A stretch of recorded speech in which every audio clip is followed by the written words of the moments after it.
What's up, guys? Welcome back to another episode of The Herd Truth. And as always, that herd truth is the hard truth that the successful have accepted and the weak and the cowards they run away from. Listen, today is the day. Today is the day of days. I've got a beefy ass dude on here. Listen, like I knew I should have wore a hoodie when he got on. I'm automatically emasculated on my own damn show. But listen, I'm pumped. I don't give a shit because I had an opportunity. Obviously, I had seen Chris Cavallini. I'd seen you on Instagram all the time. But the first time I actually got an opportunity to hear you speak was at Bedros's live event in September. And there's so much that came out of that, just instantly stuck with me and resonated with me. And then we even had a brief chance where we had an opportunity to catch you getting off the elevator. And there's so much that I want to unpack from that call. But one thing that I have to say that just out the gate, when you said it, I was like, fuck, you don't even have an answer to it. You're standing in a room full of, and I would say 98% of that room was in shape, right? 98. As a matter of fact, there was one dude that was really overweight and Bedros kept talking and I just kept looking at him to see how he would take it when he was like, stop having man titties and get in shape and all of this. And to his credit, he took it well. But what you said was, so what, you're in shape. Could you be in better shape? And if you could be in better shape, why aren't you? And it clicked in me like, damn, he's right. Like there's so many places and things in life that you're like, oh, I'm good. But you never say, could I be better? Like, you're like, I'm good. And you sat there. And when you said that, I was like, this is a fucking dude. This is the man's man. So I appreciate you taking time to jump on the show. And one other shout out, I just got my box. I'm actually going to do a post about it tomorrow. Got my order from Nutrition Solutions. And first of all the food was amazing. Second of all, dude, the culture you've built there. I mean, I had Merry Christmas messages wrote on the inside of the lid. I got a special text message and an image of my box getting loaded up into the truck to go off. I got a follow-up message. I honestly think it was either the day before Christmas or Christmas Day asking how my order went. So you've just built an amazing organization from the top down. So that's my key up for you. So thank you so much for taking time to jump on the show. Thank you for having me on. And it was. I'm glad that we got to talk at BK Live, and you actually shared an awesome story with me about the bison, and gave me that little bit of knowledge, which I felt a little embarrassed that I wasn't aware of that. Bison is one of our marquee products at Nutrition Solutions. So, and I told you I would use that. I told you I was going to use that story that you shared with me, and I've gone on to do that. I think it's awesome. I'm glad that we are finally able to do this. Well, man, listen, there's so much to your backstory and so much that you've overcome to get where you are today. And, whether we start at the veteran aspect, whether we start at your upbringing, whether we start at the little bit of running and the trouble you got in the law, what I want people to be able to, just a little bit, right? Just a little bit. Yeah. I want people out there, and before we let you dive into that, I think what's so important about your story is that, damn dog, it's never too late to turn it around. Like literally ever. As long as you're breathing, you still got an opportunity to swing it around. So for people that live under a rock and maybe don't know you, can you share your backstory and how you ended up getting to where you are today? Yes, my name is Chris Cavallini. I'm the CEO and founder of Nutrition Solutions. We are a healthy meal delivery service on paper, but really we're a lifestyle transformation company. I'm also a veteran of the United States Navy, a peak performance coach, and a multimillionaire. That is my current scenario and situation. But the truth is, my circumstances today look a hell of a lot different than they once did. I was arrested 17 times before my 18th birthday, another half a dozen times after that. I grew up in foster homes, group homes, spent time in juvenile detention centers and jail cells. My mother had me at 16 years of age. She was a drug addict. My father took off before I was even born, so I didn't have a father around. And soon after I was born, I was taken into the foster care system. Coming up, I was subjected to abuse from a very, very young age. And I had a lot of instability, a lot of trauma that I was exposed to early on. So what I can say confidently to you and to your listeners is I had a very privileged childhood. I was very fortunate to have went through all the things that I did. Being introduced to adversity that young and that early, I mean, unbeknownst to myself, of course, there's no way of me knowing at the time, but it was actually equipping me with abilities and that endurance and just the ability to go through really, really hard things. And, later on in life, it would effectively give me the opportunity to effectively do things with my life that are considered to be statistically impossible. Like I mentioned, I was arrested 17 times for my 18th birthday. I was arrested another half a dozen times after that. Eventually, when the state of Massachusetts, where I grew up, recognized that I mean, just the nature of my crimes continued to escalate when I was in high school. And my senior year in high school, I lost my best friend. He died in a drunk driving accident. He was a passenger in the car. The driver was had been drinking, and that kind of really, I think, I lost it. If I'm being honest, I didn't know how to regulate my emotion. I didn't have any discipline. I was a very insecure kid. I had issues about my issues. I was violent. I was hostile. I was pissed off all of the time. I looked for reasons to be pissed off. It was just in my nature because I just didn't know any better. Certainly not making any excuses. This is just the way it was. And of course, in real time, this is not the narrative. I wasn't aware of these things until later in life. You develop that perspective. You grow up a little bit, and you look back. But that event kind of set me over the edge, and just the nature of my aggression and attitude started to escalate. And the things that I was getting arrested for, went from basic shit like, minor and possession of alcohol, possession of marijuana, trespassing, minor kid shit, to started to escalate, breaking and entering, battery, assault with a dangerous weapon, and so on and so forth. So the state of Massachusetts finally gave me an ultimatum, and that ultimatum was to either go to jail or join the military. So I agreed to join the military after I graduated high school. I shipped off to the Navy and went on to serve 5 of the most exciting, rewarding years of my life as a Navy deep sea diver. Listen, that itself is his own story. But one thing I'm curious about, I'm sitting here and I'm listening, this stuff continues to escalate. And, when I grew up, I was adopted. I grew up, I thought I didn't have any cousins or nieces and nephews. I could never understand it until I found out that all of my cousins, nieces, and nephews I thought were like my brothers, like that my great aunt adopted me or what have you. And I spent my childhood growing up going to like penitentiaries, juvenile homes, all of this shit. And when I hear somebody like you share the story about all the things, and there was this point in time in your life where it's ratcheting up, up, up, up, up. Why do you think something clicked for you to turn it around, but there's so many other people that just never happens for? Yeah, so I mean, if I'm being honest, it didn't necessarily click for me to turn it around at that point in my life. At that point in my life, as mentioned, I was given an ultimatum. I wish I could sit here and say, as a young boy, it was always a dream of mine to honorably serve my country.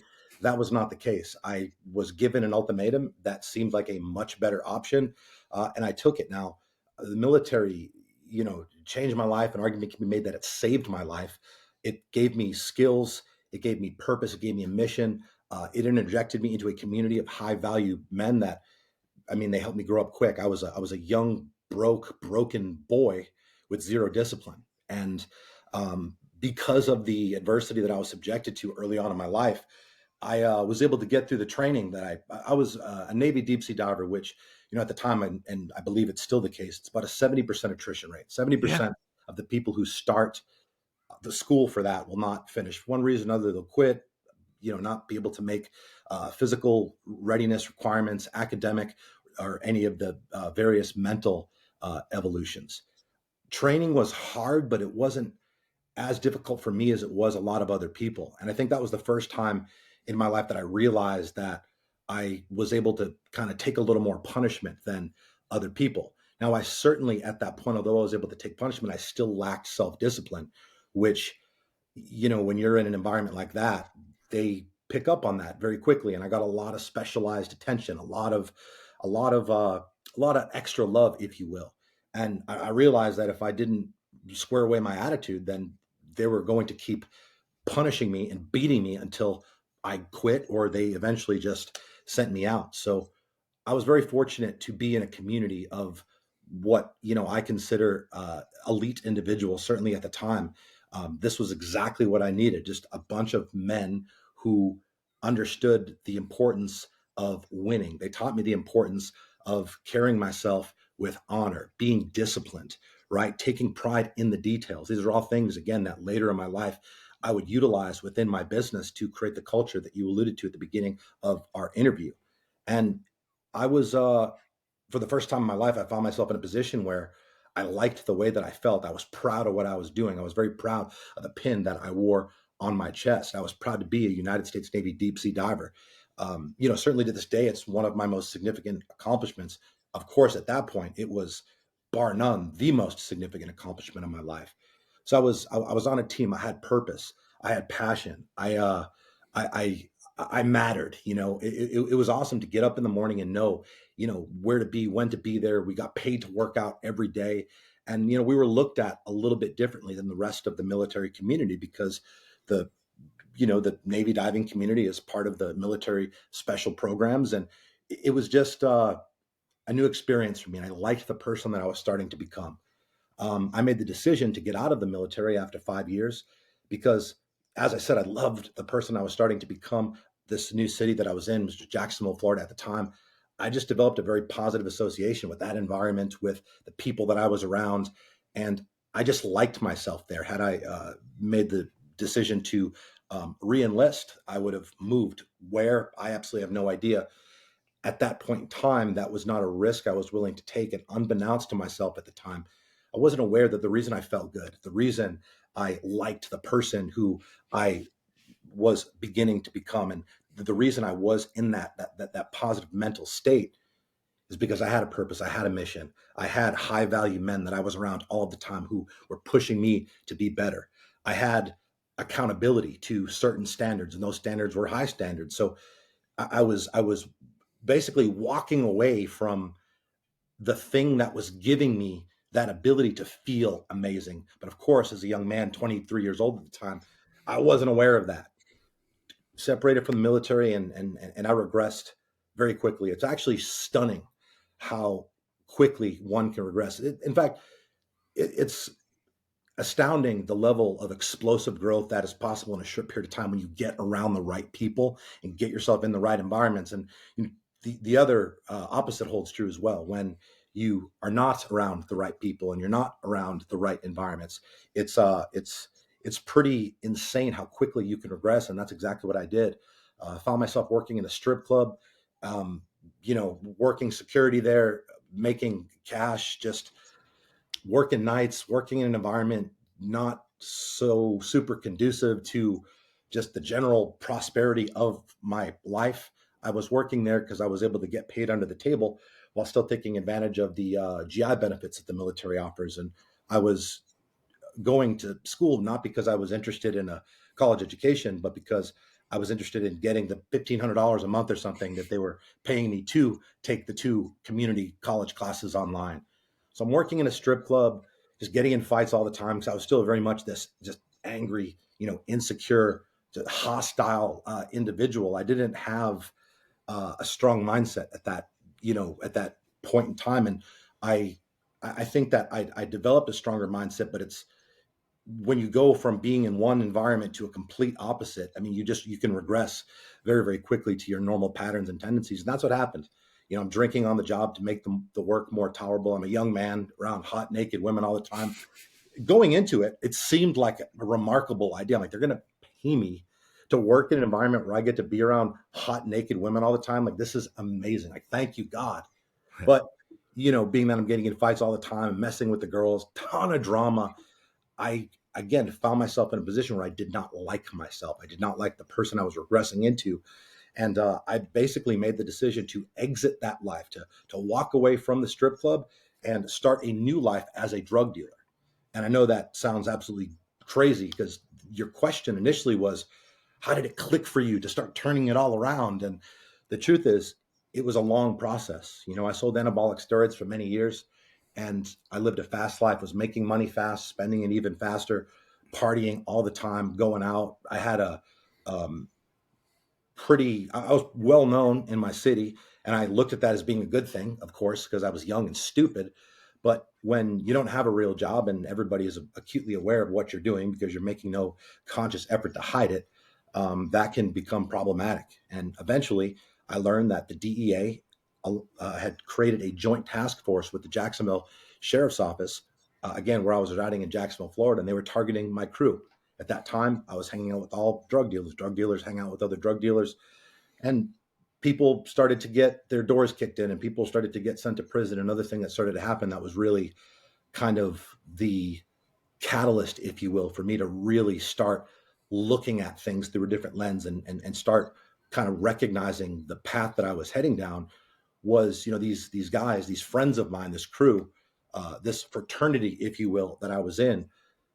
They started to snitch on each other, and friends started setting other friends up and destroying their life, destroying their family's life. And I, that to me was shocking. It was shocking to me because there's not a world that exists where I would ever do that. I mean, later in life, I would validate that, but I was in a community where honor was the number one core value. Our community, the Navy diving community, they literally made a movie about it called Men of Honor. And to know now that I'm existing in this ecosystem where honor doesn't exist and people are just willing to destroy other people's lives, there's zero personal responsibility, zero accountability. It made me sick. And I looked at those people a certain way who I once looked at as my friends, and just developed an awareness that that's how people are looking at me.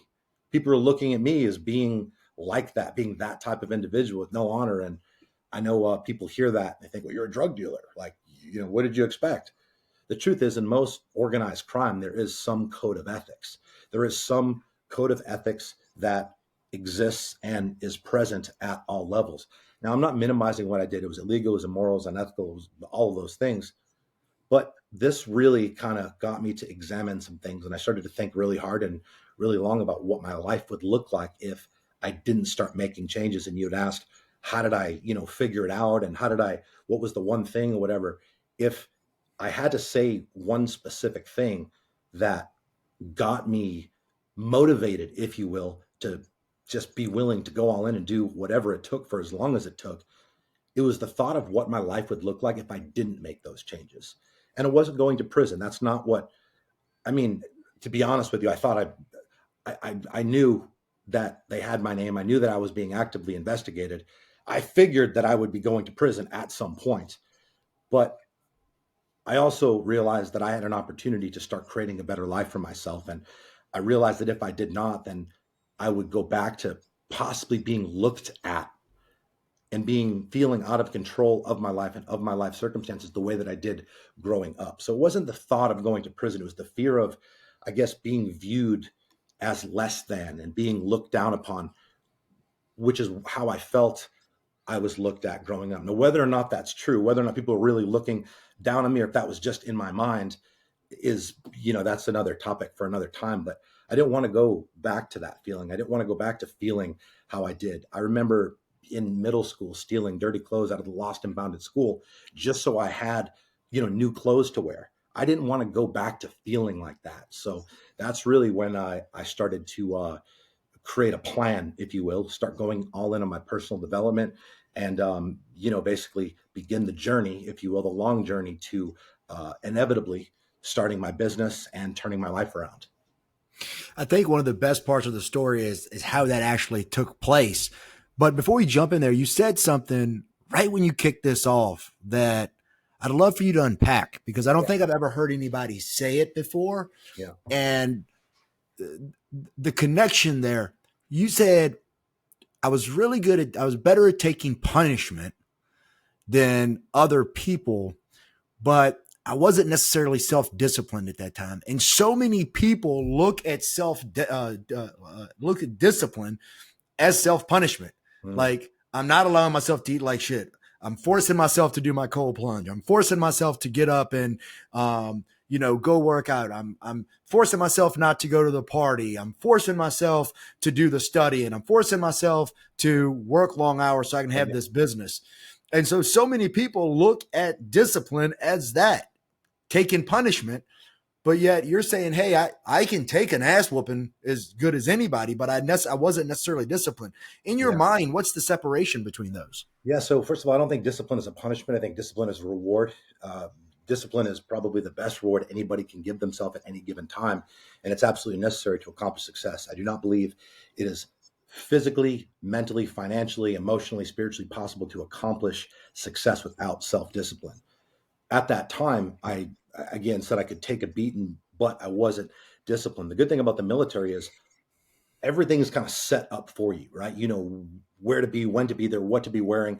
You get all of the training. Everything is just super structured. So, in life, once you're out of the military or, when you start a business, whatever you're doing, working on your fitness goals, you have to, everything has to be set up by you. You are in control of your schedule. You are in control of your actions. You're in control of the food that you are putting into your mouth.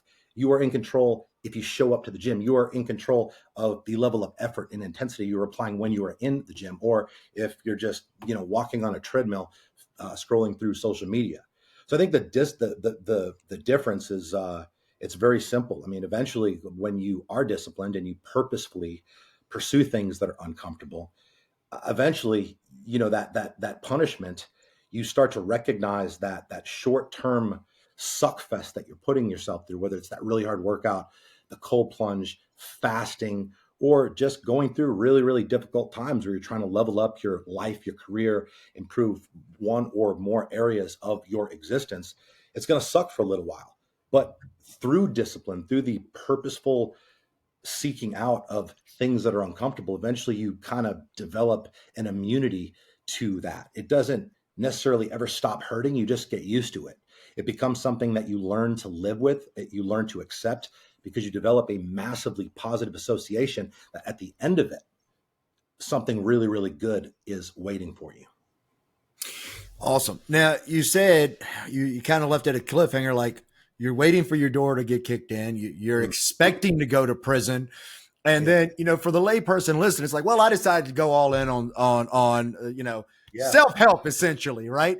And so, the first person might be thinking, well, fuck, what did he do? Did he attend a conference? Did he get a coach? Like, take us from you're waiting to get your door kicked into how did you start to say, hey, you know what, I'm going to start leveling up personally? Yeah. So the first thing that I did is I went to somebody that I had access to who was statistically successful and somebody that I knew, somebody that I respected a great deal. I went to him and I put my cards on the table. I told him what I was doing and had been doing, and I told him that I wanted to change. I also told him that I had absolutely no idea what I could do. At this time, I had a victim mindset. I used my past, the issues that I had, the fact that I never knew my father. I had these daddy issues. My mother was an addict. I had all this resentment towards her, which created this internal conflict, which I was basically constantly projecting onto other people. I used the fact that I'd been in so much trouble and arrested 20 plus times. I used to think that in my mind, well, because I was arrested so many times, then I'll never be able to get a good job. I'll never be able to do this. I'll never be able to do that. That was literally the narrative that I told myself for many years, and I believed it. All those things, by the way, are true, right? The abuse, the physical, the mental, the sexual abuse, all the things that I was subjected to. I would tell myself this story, and then at the end of that, because of that, I will not be able to fill in the fucking blank, and all those things that were, part of that sentence were things that I should be doing and things that would actually allow me to be proud of myself and create a life that is actually worth living. Basically went to this dude and put my cards on the table. And he's like, look, listen, I'm hearing everything you're saying. I appreciate you being honest. He's like, but your situation is actually not unique. He's like, there's a lot of people out there who have it worse than you that have gone on to do amazing things with their life. They not only have it worse than you now, but they grew up harder than you. They've been through a lot tougher situations and circumstances. And I never even considered that before. And he also said, he's like, look, you are where you are because the way you think. He's like, if you want things to change, then your mindset has to change. The way you think has to change. So if I'm you, he's like, I'm doing two things. First, he's like, look, you don't work. You're a drug dealer. So I would spend every waking moment of the day working on your personal development, reading books, You need to read as much information as humanly possible because your mind is conditioned one way and we need to fix that. He's like, you need to fix your mind. You don't think right. He's like, the second thing you need to do is you need to start surrounding yourself with people who are better than you. And he said it just like that. He didn't say surround yourself with people who are more successful than you, because as a drug dealer, as a broken drug dealer with the victim mindset that I had, certainly who on a high level, what successful person is going to want to hang out with somebody like that? The answer is nobody, because successful people do not like to be around low vibrating people or people with victim mindsets. It's repulsive. And usually the opposite holds true as well. Normally people with low standards don't like hanging around people who are successful, because it's very triggering when they see somebody who's successful, they see somebody who's in shape and making a lot of money, and you're fat, you're undisciplined, you're lazy, you're broke. It's like looking into a mirror that's showing you everything that you are not, and that can be very triggering for somebody with a victim mindset. But he said I need to start surrounding myself with people who are better than me. And what I started to do is just interject myself into lounges and restaurants and networking events, places that I knew that there would be people that were pursuing success, would be. And again, my definition and my interpretation of a successful person then, when I was 26 years old, was a lot different than it is now that I'm 40 and where I am. So I started to do that, and I started to just kind of notice certain patterns and certain just things that all these people had in common. And one of the things that became painstakingly obvious to me almost immediately was all of the people that I would see and that I would interact with. They were all not fat, and not only were they not fat, most of them were actually in pretty good shape. And when I started having conversations with some of these people, because a lot of them were fascinated by me because I was in shape. I wasn't in the shape that I'm in now, but I was in pretty good shape at that time. And I noticed that they were always intrigued to talk to me because of that fact. And I found that very interesting. And I also found it interesting that, all of them who were successful, independent of what area they were successful in, regardless of what their business was or what their job was, one of the things that they had said was they make exercise and eating good and non-negotiable. And at 26 years old, I was in the gym. I was certainly an ambassador of my product that I was selling at the time, right? The gear, right? I had to lead by example, if you will. So I was in good shape, but I knew nothing about nutrition. I certainly wasn't eating good. I was eating good in my mind, but at 26 years of age, and I think this is how most people are presently, like, oh, I eat healthy, and they're eating out twice a day. They're eating the healthiest thing that's on the menu, eating out. But is that really healthy? Probably not. I mean, I think the feedback is in the mirror when you're looking at your reflection naked, nonetheless. So I started to develop this like eagerness. I got motivated to want to eat better, because I knew that I couldn't, have the experience these people had. I knew that I couldn't have the skill set. I couldn't have the education or the training, whatever, overnight. But I knew that there was a lot of opportunity for me to improve my level of physical fitness, because again, I was training hard, taking the supplements, but I was completely missing the nutrition. So I recognized that, well, if I start eating better, I'll get in better shape, and maybe more opportunities will come. Maybe even more people will be interested in meeting me and speaking to me. And, I got to work, started to, eat better, and realized how much of a pain in the ass it was, meal prepping and cooking all the time. So I also realized that I had a group of friends who had the same problem. These were guys who, were pretty successful or on their way to being, but they were busy. They didn't want to cook. They didn't have time to cook. They trained, but they didn't want to spend the time meal prepping. And I recognized this. And I basically went to a catering company, a local catering company, and just asked them if they would be willing to make X amount of meals for me and this group of like 9 friends of mine at that time, make them for X. I would flip them to my friends for Y at a low, shitty profit that at the time would pay for my meals. And that's basically how Nutrition Solutions started. It was out of pure necessity, and it wasn't to make money. It was so my work with getting the other guys to do it, collecting their money and being the liaison, was the compensation that I received was my food weekly would be paid for. And I looked at that as a huge win at the time. I certainly wasn't in the financial position I am now. But making a long story short, yeah, Nutrition Solutions was born out of that dynamic, and we started to grow in 2015. I think I think in 2015, our company at maybe we finished the year like 750K in revenue. We're an eight-figure company now, so this was a completely different time frame. But I'd completely walked away from my former life. I was making enough money now to pay my bills and making a little more on top of that. Didn't again walked away from my previous life, which I was very proud of, and that was a big deal because not only was I proud of not having to live a lie anymore, you sleep better at night knowing that you are living in conjunction with what is considered legal and ethical and moral and all of these things. So I didn't have that anxiety that I did for so long about having my door kicked in. In my mind, I walked away successfully. I'd walked away. I had put in a lot of work, and I was still working every single day to make myself a better man, a better human being, to continue to reprogram my mind because, we're like 3 years in now, and I'd lived my life the previous, 26 years a completely different way. One night, I come home, and there were two police officers, detectives, there to serve a warrant and take me to jail for crimes that I'd committed 3 years prior.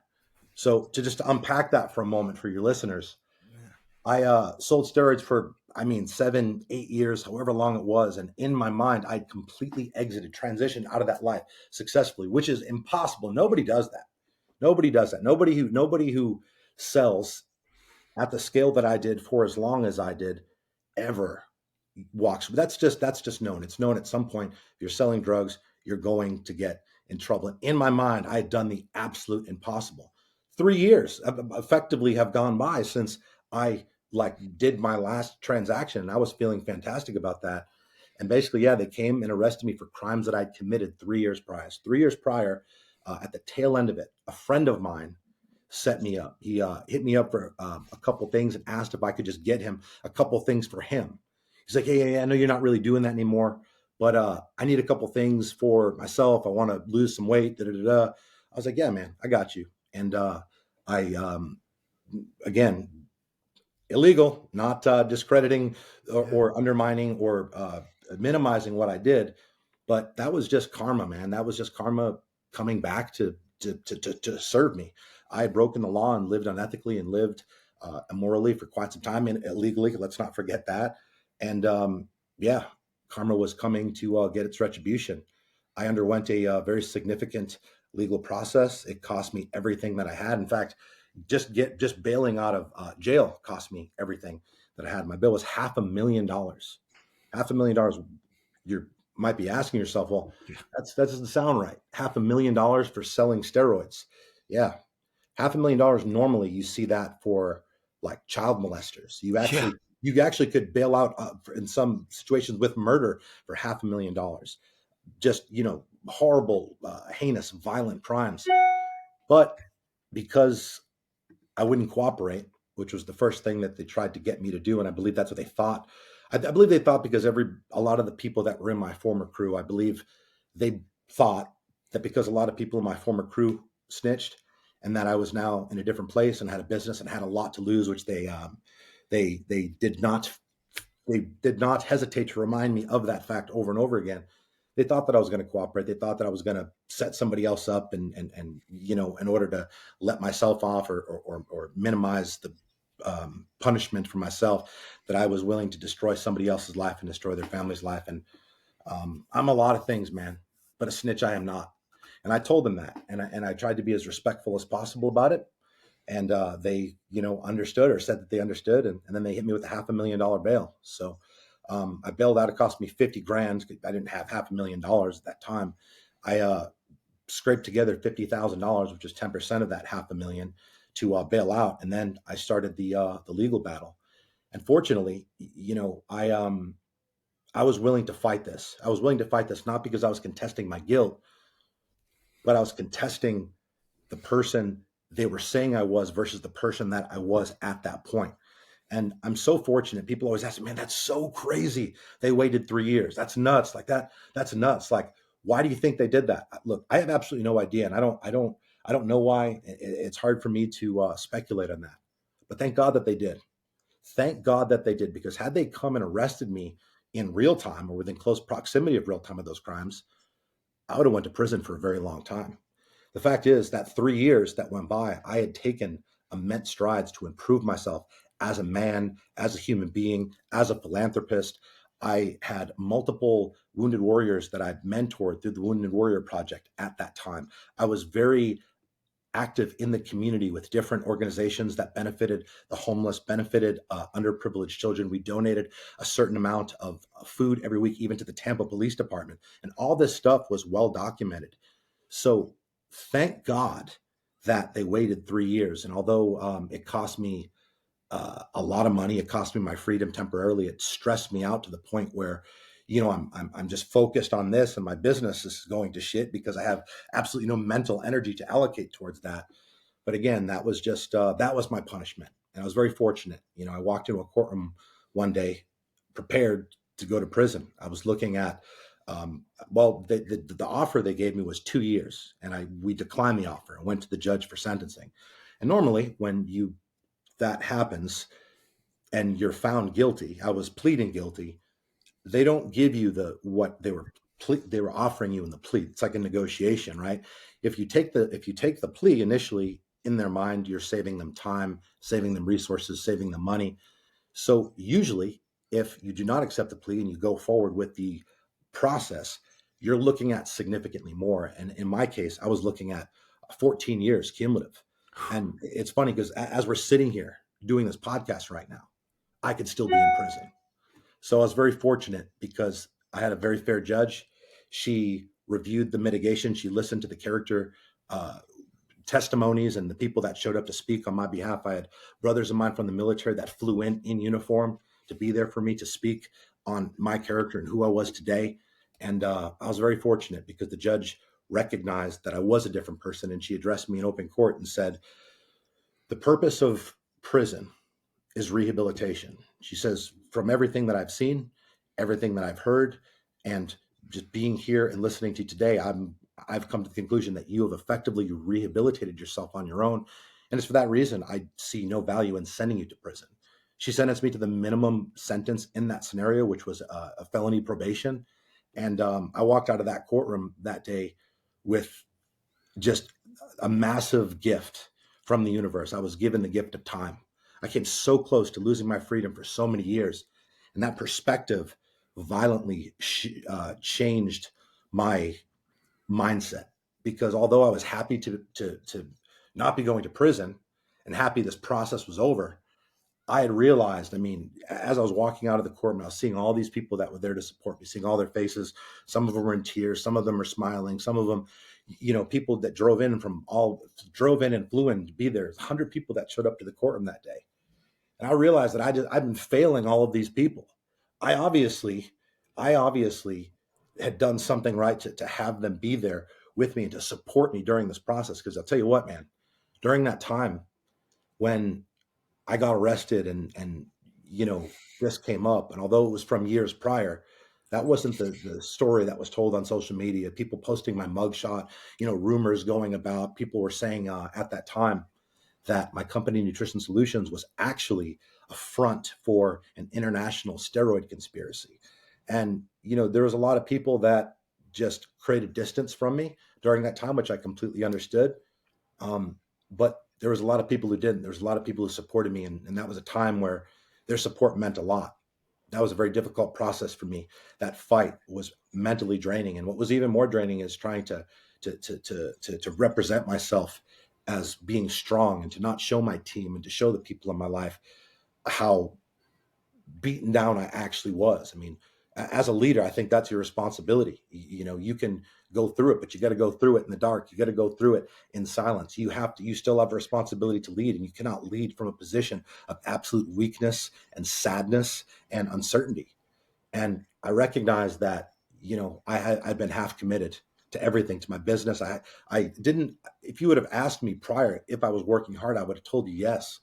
But the fact is, I wasn't. I was half committed to my business, half committed to my team, half committed to my life. And that really pissed me off because I had a lot of people there that I felt I owed. And they supported me during a time where a lot of people did not.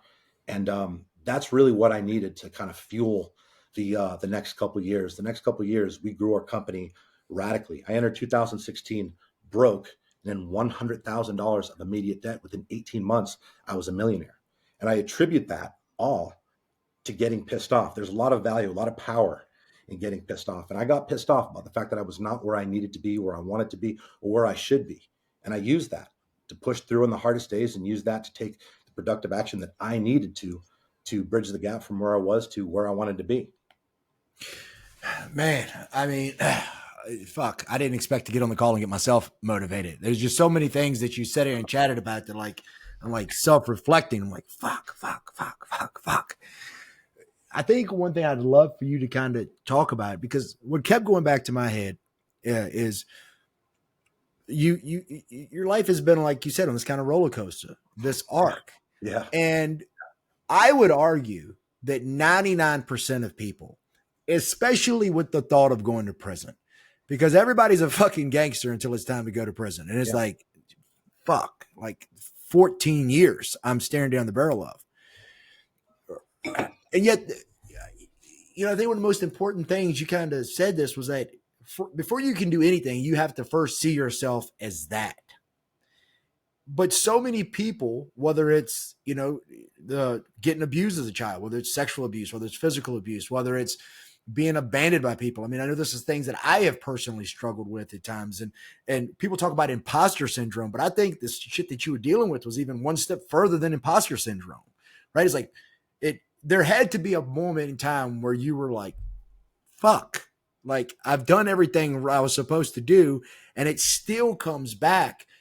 How did you get through that? Like, how did you say, like, all right, this is not the end? Because everybody always talks about there's a straw that breaks the camel's back. And I can very easily see, like, fuck, I left this life 3 years ago and here it is. Like, how did you keep the mindset that I'm going to become who I'm supposed to become, regardless? By just recognizing that the victim mentality is a loser mentality. The victim mentality is weak. It's impossible to be happy or fulfilled or experience abundance in the slightest if you position yourself in a victim in any capacity. And I recognize that. And I'll tell you, there was a defining moment in my personal development journey where I recognized that I had a victim mentality. You see, I think we can all agree that anybody who we know that has a victim mentality, anybody hearing this, think about somebody that has a victim mentality. You don't like being around those people. They drain your energy. It just kind of feels like they're just dragging you down. Just their presence in and of itself is a damper. It dampens your soul. Everybody can agree on that. Now, the thing is, man, that what everybody who has a victim mentality, okay, they all have one thing in common, independent of whatever their victim mentality is predicated on. They all have one thing in common. They're all unaware of the fact that they have a victim mentality, right? So I was unaware of this fact, just like all other people who possess a victim mentality. And there was a defining moment on my personal development journey where I read something about, your parents and people in this day and age have a lot of resentment, harbor a lot of resentment towards their parents for any number of reasons. And, I was one of those people, especially towards my dad. Now, my dad, I'd never met, never even saw a picture of. Yet I had this disdain, this hatred towards this man, this animosity that just seemingly was always just at the forefront of every important decision that I ever had to make. It was crazy how much control this situation had over my life, considering he had absolutely never been a part of it. And I read something that really it was like getting like kicked in the face and then kicked in the nuts as soon as you recover from getting booted in the face. But it basically helped me realize that this attitude that I had towards him, this mindset that I decided to adopt and wear on my sleeve like a badge of honor, the victim mindset, that it wasn't real. Those thoughts and those feelings were not my own. They were programmed there. They were placed there by my mother, who, she had a multitude of issues, as always had. Every mental illness and personality disorder that exists, she has been diagnosed with at some point in time. And look, our parents, they have a significant influence over us. And although I've never lived with my mother never raised me. outside of very short periods of time. She, when we did see each other, it was like she just went out of her way to program me about my dad just being this horrible person, and basically just program me to hate my dad. And when I became aware of that, it was very important. It was very powerful, because not only did I stop feeling like a victim about my dad, I also started questioning all of my own beliefs and values and thoughts. Why do I think this way? Where does this come from? The ones that weren't serving me anyway. And that was a very, very powerful breakthrough for me, because as soon as I was able to change my thinking, the circumstances of my life started to transform almost in real time. And it was powerful. But the bottom line is dropping the victim mindset and understanding that everything in my life is my fault. And if it wasn't directly my fault, specifically with the abuse, right? As a young kid, you don't have, as an adult, you have a say in what situations and what environments you put yourself into. As a young child, you do not. So although that wasn't my fault per se, and I could have went my entire life as a victim, telling my sad story, and perhaps people would feel a bit of sympathy for me, fine, right? But it doesn't change anything. My life still sucks. I still feel like shit all the time. I'm depressed. I'm purposeless. I just wake up every day and I'm living in the fucking past. I don't really understand why people find value in that. And I did that for a long time. I'm not going to lie. Eventually, for me, I realized, although this is not my fault, it is certainly my responsibility to deal with it the best way I know how. And instead of, utilizing these sad stories of abuse as a reason to get significance and to get sympathy and to get attention, and that's why people do it, unbeknownst to themselves. And I can say that because I've been through it. Chances are, most people, I've been through worse than you. So I can say this. I know for a fact it's what I did. It's what most people do. I think, look, I'm not saying getting attention is a bad thing, but I think it's more empowering. It's more powerful. It's more fulfilling for me, for you to go through something like that and then show everybody what's possible for people who have been through a situation like that, to show them that you can use that as a reason to be a complete and total fucking failure in every human metric possible, or you can do the opposite. And you can use that as a catalyst to create a monumental comeback of epic proportion. And in that process, inspire countless other people who have been through a situation like that, who have been through abuse, sexual, physical, emotional, whatever, right? You can show them what's possible for people like them. Because unfortunately, when you go through something like that, I mean, the statistics are what the statistics are. We know that most people who go through those situations, statistically speaking, the overwhelming majority of them, they don't ever make it out. They live their life in a constant state of perpetual anxiety, fear, and depression. And of course, if all you're doing is thinking about and reliving a very horrible, sad, depressing, just absolutely traumatic event over and over, of course you're going to feel like shit. So instead of using it as the reason why you can't, I believe a more empowering perspective, at least the approach that I took, is I'm going to use this as the reason why I must. That rolls in well to like the first root of the hurt truth, which is, listen, if you develop in the body, develops the mind, Yeah. right? And you've talked about it, and your approach is very in your face, some might say, very abrupt, like you don't sugarcoat the those that eat sugar coated. So why do you think, because you developed quite the following, 181,000 people on Instagram alone, and the company's blowing up in a world that seems like everybody wants a fucking safe space? Why do you think the way that you direct your messaging is resonating so strongly? Well, I think people know. I mean, like when we had a conversation, just you and I mean, we were probably standing there in front of the elevator for about 20 minutes. I don't talk the same way, human to human, in a personalized interaction, as I will on a stage or in a video that, I'm trying to be interesting and polarizing, to deliver a message and to get a point across in a certain way. I think that, there is a large contingent of people out there who draw inspiration, not from me per se, but from the fact that I was able to go from one complete opposite end of the spectrum to the other. And I think what that does for people is it shows them that it's possible. It shows them that somebody who's like them or looks like them, where they are right now, went on to do things that, perhaps at that stage of their life, they believe to be impossible for themselves. You see, we all believe that our lives are only capable of looking a certain way. Now, this isn't a conscious thought most of the time. Most of the time, it's a subconscious thought. It's based off your parents, based off the people you spend the most time with, based off your neighborhood, based on all of these things. So I realized that environment played a massive role in cognition. It made me feel better or worse. The environments that I was in, the people that I was surrounding myself with, either made me feel better or made me feel worse. And I was very fortunate because I learned this at multiple stages of my life. The first time, I would say the most impactful time, was when I left Massachusetts and joined the military. The military did a lot of things. It gave me a lot of amazing qualities and life experiences. But one of the things that it did is it gave me the realization and understanding that who you're around influences everything. We've all heard this, and it's almost cliche to talk about it. It annoys me to talk about it because I feel it's so overdone. Unfortunately, though, most people are still hanging out with fucking losers, despite the fact they know and understand that people who they surround themselves with are, influencing everything. They influence your standards, they influence your mindset. The people who you are around, objectively, are either making your life better or making your life worse. There's no fucking in between. Nothing falls in between. They're making your life better or making your life worse.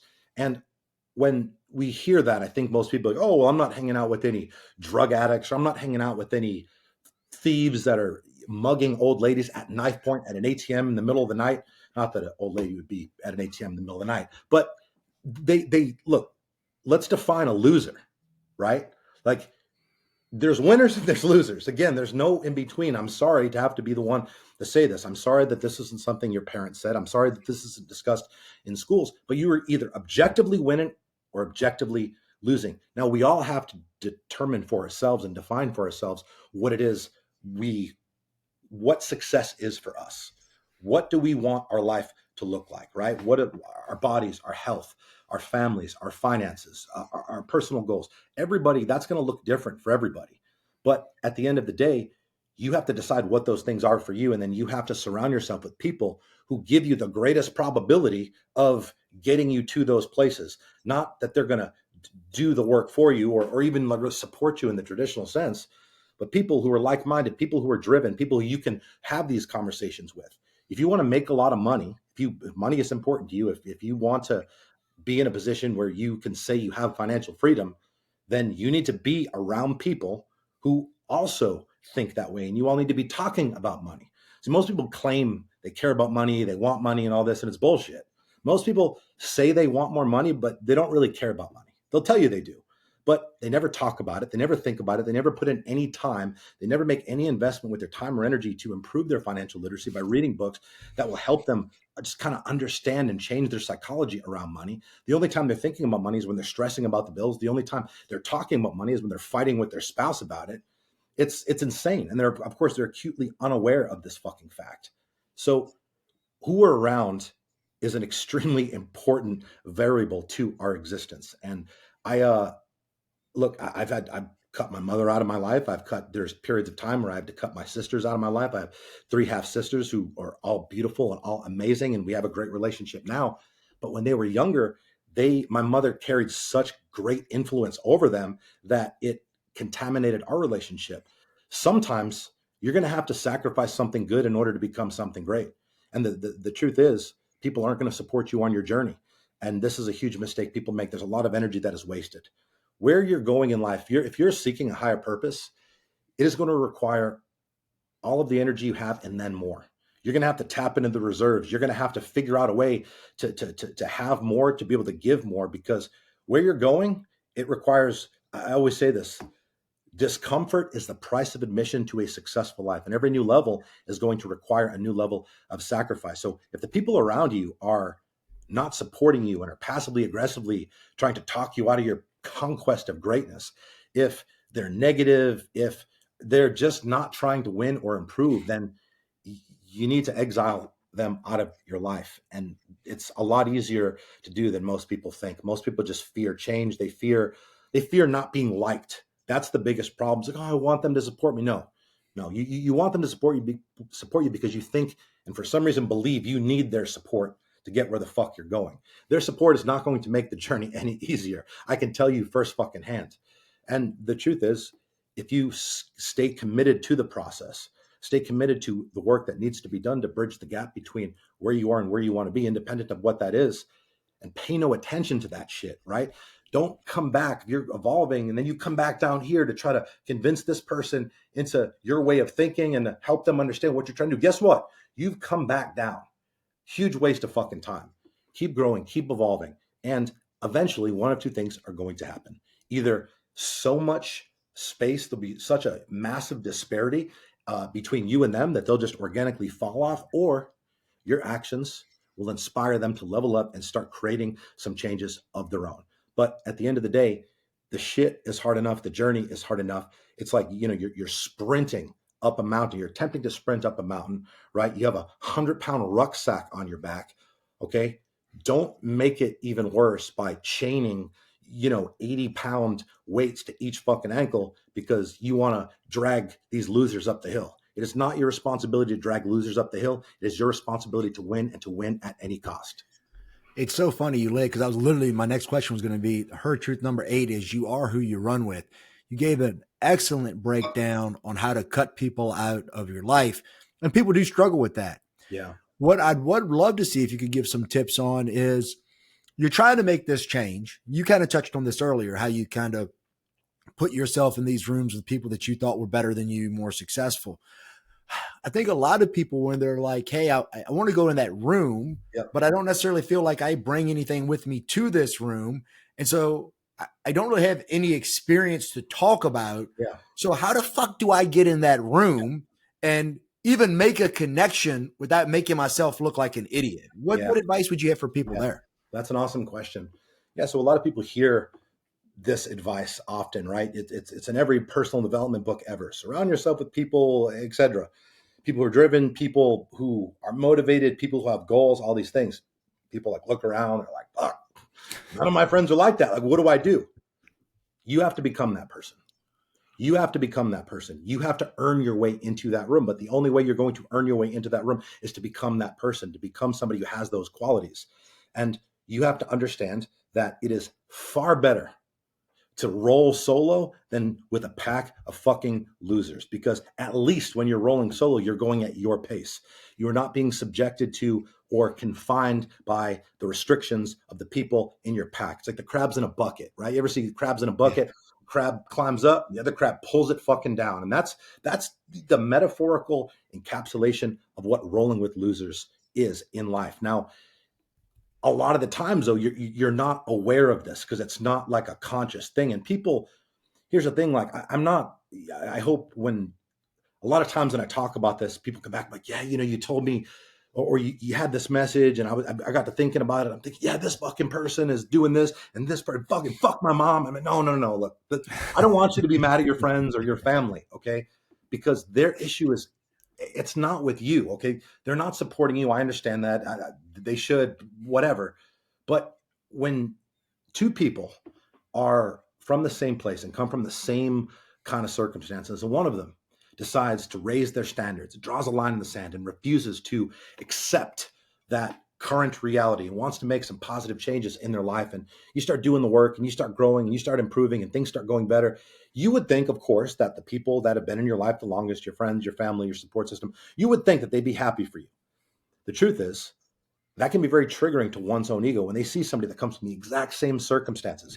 They understand that you two started in the same place. Now you're leveling up. You're leveling up. So when they see you, it's very triggering to their ego. So their problem is not with you. Their problem is with the fact that every time that, they see you and they see you winning, they feel like a spotlight is being shined on them that is showing that they are not doing the same level of work. You're basically a mirror of all the things that they are not. And for people who have that victim mindset, as we discussed earlier, that simply can be too much for their egos to handle. And of course, what are they going to do? They're going to passive aggressively talk you out of your pursuit, right? They're going to make backhanded comments. You say, oh, that's never going to work. They're going to do all this fucking shit. But they're just feeling how one should feel when you're not trying to improve and you're not trying to make progress in your life. They're saying things to you that is actually just a projection of how they're feeling with themselves. And I think people should feel like shit if they're not improving and they're not growing, because human beings were not put on this planet to stay fucking stagnant. Hence why we have a depression epidemic. Hence why everybody's talking about mental health all of a sudden these days. Well, if you're just sitting around all day jerking off, fucking around on social media, eating fast food, not working out, not really working hard towards any type of purpose, 100% you're going to feel like shit. Not only are you going to feel like shit, I believe you deserve to feel like shit, because feeling good isn't something that just happens. I'm not the one who created this rule, by the way. Feeling good is something that's earned, and it's earned through a very specific, deliberate process, taking productive action towards a higher purpose, regardless of what that purpose is, whether we're talking about fitness, whether we're talking about a career, whether we're talking about family, whether we're talking about philanthropy, whatever we're talking about. If you are not growing, okay, you are in fact, metaphorically speaking, dying, which means you're going to feel like shit. You're going to feel unfulfilled. I think feeling like shit, feeling unfulfilled, feeling really terrible, not understanding why, feeling depressed, I think these are all actually really great things. Feeling like shit is a great thing. It is a biological evolutionary trigger alerting you that something that you are doing or something you are not doing is out of alignment with who the fuck you are. It's telling you that things need to fucking change. Now, unfortunately, most people, what they do is nothing. They do absolutely nothing, and they continue to feel like shit and wonder why they feel like shit. Or they take a mind-altering pill. They go to a doctor. The doctor tells them that they have depression, right? Which that's a whole other conversation. But there's a lot of common denominators and similarities with people who have depression. First, the overwhelming majority of them are overweight. Second, most people who are clinically depressed and diagnosed as such are taking antidepressants, but are still depressed. Yeah. So if that but nobody's talking about that. And that really fucking pisses me off. A, that nobody's talking about it, and B, that people are too stupid to realize that on their own. I'm not saying don't take your antidepressants. I'm saying don't think that you can just take a pill and all of a sudden be the person that you see on social media that makes you feel worse about the current sadness and reality that is your life. You got to get up and you got to make something of yourself. And you don't have to be a multimillionaire. You don't have to get in the level of shape that Danny and I are in. You just have to work on being the best version of yourself. And becoming the best version of yourself is simply a natural byproduct of making small, measurable changes and imposing daily discipline every single day. Those small steps add up over the long term. And as you said and as you say, it absolutely starts with your body. There's a lot of people out there who will talk about mental health and completely put it in a different category than physical health. It's embarrassing. It's absolutely embarrassing.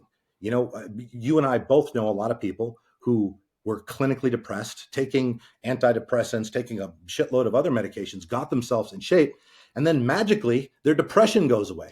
What a fucking concept. Their depression goes away. They're no longer taking all these medications, all because they got their body right. It's not just about the body, right? It's about the confidence. It's about the mindset.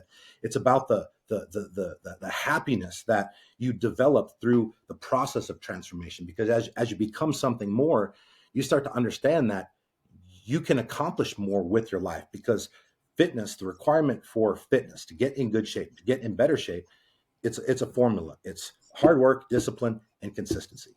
So when you apply those things towards fitness and get in better shape, lose a bunch of weight, build some muscle, get a six pack, whatever other fitness goal you might have, you then develop a very, very important perspective. You developed an awareness and understanding that formula, hard work, discipline, and consistency, works. And then you can apply that same formula, direct that same formula to any other area of your life, to your business, to your career, to your personal life, to your relationship, to your ability to be a better parent, spouse, whatever the case is. And it's a beautiful thing, because it's as simple as that. Now, it's simple, but it's not easy. Yeah. It's funny. One of the things I've always said in the past, you kind of touched on there, is like the problem with people is your success invalidates their excuses. So they can no longer say that it can't be done if you've done it. If you've done it, one thing I wanted to one thing that pisses me off. You probably see this a lot, is anytime somebody posts a before and after photo and they've had this great physical transformation. You know they've worked their ass off to get there. And then some fucker gets on there and goes, "You were beautiful in the original photo." Motherfucker, they never said they were ugly. At no point in time did they say they were ugly. I'll say it. You You know, were fucking ugly before. Good for you for getting your shit yeah. together. But Yeah, it's always another out of shape person that's going, "Oh, but you were beautiful in the front side," because they want to make it about simply the beauty aspect. And it's like, listen, like some motherfuckers are going to be in shape and still be ugly. You know what I'm saying? Like that's just the way that it is, but you at least look better. I mean, you're at least physically better there. Dude, But I'll make the argument though on that note with fitness transformation. If somebody has like a remarkable fitness transformation, I'll make the argument that that could potentially be one of the most difficult things that you will ever do, depending how off course, off the path, out of shape, how far you have let yourself go. And if you can do that, like if you can lose that 40, 50, 100 pounds, whatever it is. I mean, I've had clients that have lost 285 pounds, right? Those are extreme outlier scenarios. But, most people are hanging around 30 pounds overweight, whatever. But regardless of where you're at, if you can get your fitness right, and you can, by the way, because millions of people have done it and have done it in a relatively short period of time when they go all in. I don't know that there's really much that you can't do.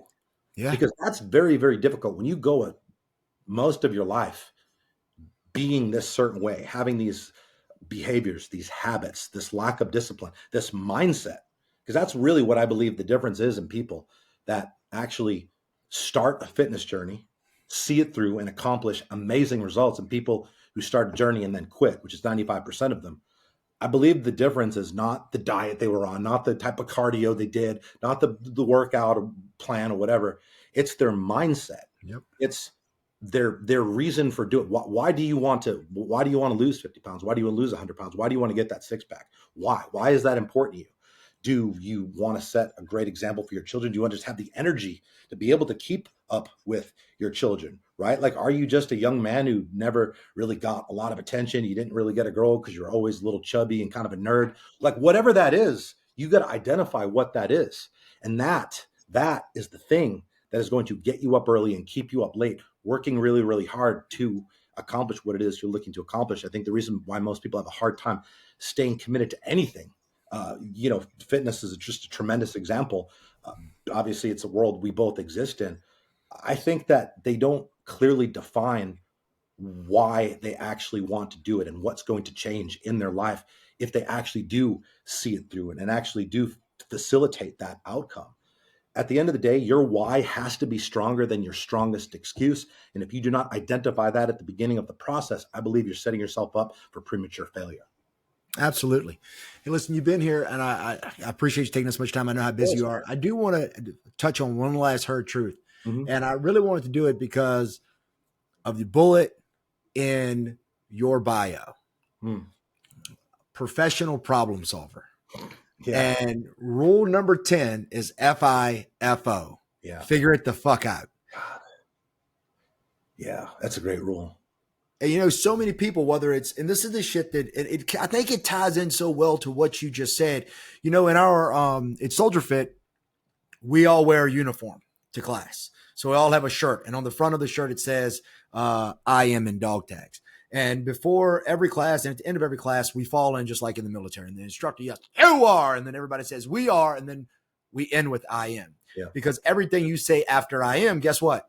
You are. Again, they have to make that switch mentally to start seeing themselves not as some I want to lose a six pack, but as someone that has the habits that has a six pack. Yeah, right. I understand. Yeah, and everything I always tell people. Have you ever heard the analogy, the quitter, the camper, the climber?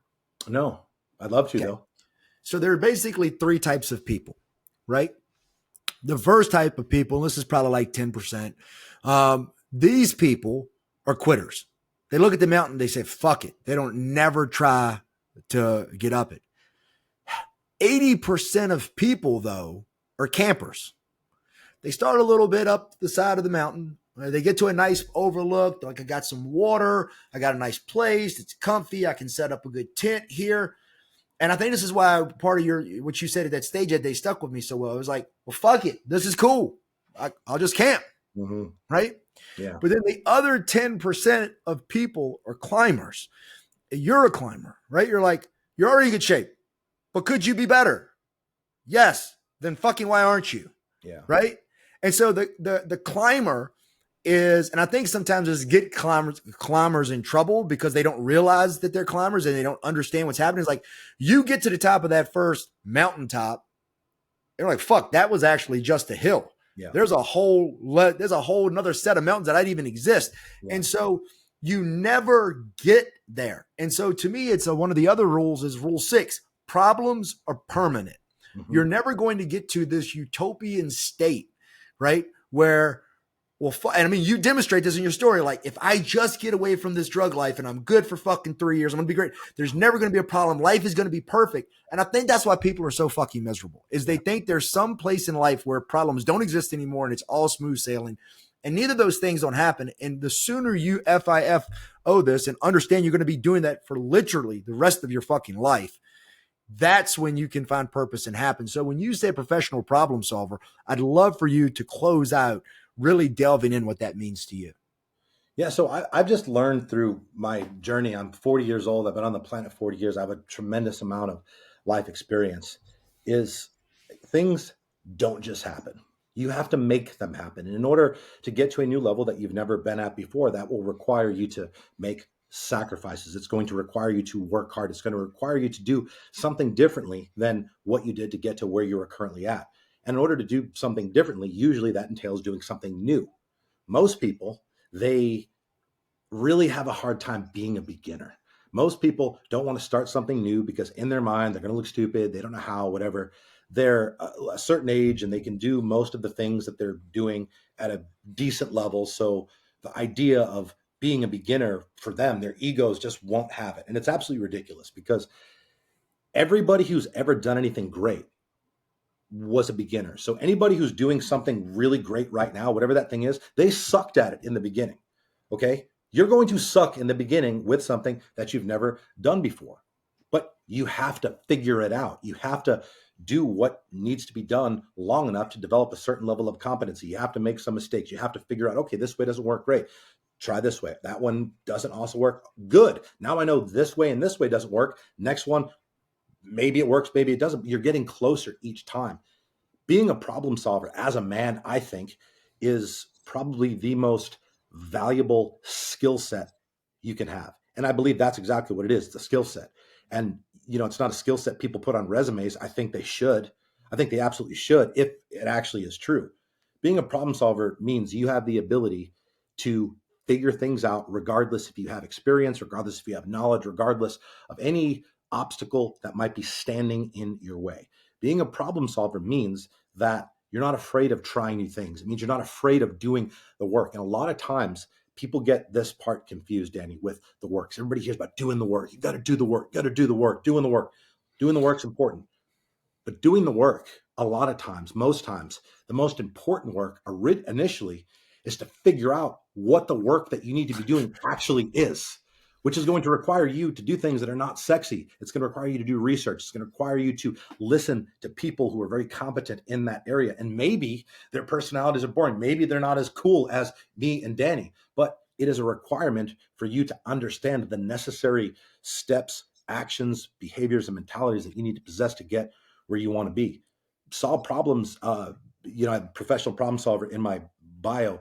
Solve problems is also a core value at my company at Nutrition Solutions. I want to ingrain that mentality in all of the men and women that work there, because here's the truth, the hard truth, if you will. How much money you make, your income will always be in direct proportion to the number of problems you solve. That is a fact. That is an undeniable fact. And you can't skip steps. Okay, for you to become a master level problem solver who gets paid, who gets the opportunities, who gets, continuous advancement and new opportunities for growth. You can't just be like the big dog, top dog problem solver. Okay, you have to start at the smallest level. You have to become a problem solver with all the minutia, with all the little things that other people don't even recognize or see and don't recognize as a problem, but they are. Because the difference between something good and something great always comes down to the fucking details. One of the things that I do to this day, okay, somebody with an 8-figure net worth, as established as I am, I still do this today. This is the honest to God truth. Anytime that I'm outside, and I'm outside often because I go for walks outside, I go for runs outside. I just like being outside. If I see a piece of trash on the grounds, I've programmed my mentality to recognize that as a problem. I'm gonna solve that problem. I'm gonna solve that problem because by doing so, I'm like leveling up my problem solving ability. So I look at problems for what they are, which is opportunities. And the more problems that I solve, the more capable and competent I become as a problem solver. But it starts with the small stuff, because in order to become, a high level problem solver, you first have to become a master of the fucking universe at all the small stuff. And that's where it is, man. The devil is always in the details. Man, I can't thank you enough. I know how busy you are to give This is us awesome. an hour and 15 minutes of your time. Dude, I'm so grateful for it. I promise you, you've absolutely inspired me. There's no bullshit. This is on my kids' truth. I have been thinking about the things that you said and watching a lot of the stuff that you've had on your Instagram, and literally it's not quite what would Jesus do, but there's literally times in my brain was like, man, fuck, Chris, what would he fucking say about that? So thank you, brother. man, you've been awesome. If people want to follow you and if people want to find out how they can purchase from Nutrition Solutions, what's the best way for them to do that? Yeah, so just check out my Instagram is fine. My name, and pretty much all my social medias are my name, and our company, Nutrition Solutions. We're on Instagram, the website, nutritionsolutions.com. Basically, what we do is we help people get in the best shape of their life with no stress, right? Getting in shape is hard. Most people, they decide they want to get in shape. They start going to the gym, which is the easy part, right? But then with the diet, it's hard. The time, especially if you're an entrepreneur, a high-level person, your time is so valuable. And, even if you're committing a Sunday to meal prep, which you absolutely should, because there's absolutely no way to get in good shape without meal prepping. And I'm not saying you need to use Nutrition Solutions to get in shape. You have to meal prep, though, to get in shape. And it's hard, the time. And if you're somebody who doesn't have the time or doesn't really know how to cook or just wants to use the cheat code, that's what we do at Nutrition Solutions. Just don't want to fucking cook. Like just there, yeah, exactly. that and no dishes. So, and it actually is, it's awesome. Everything came prepackaged. Your desserts are bomb. I did not feel bad eating the donut one bit. 20 grams of protein in those things. It's great. It was great.